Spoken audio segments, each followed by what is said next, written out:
Let's learn how to share and post Instagram Reels on WhatsApp status.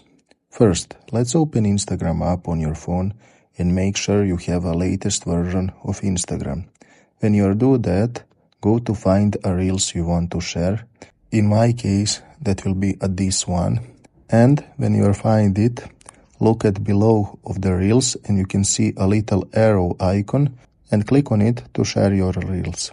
When you click on it, that will open to you a side menu, and look at in the bottom of that side menu.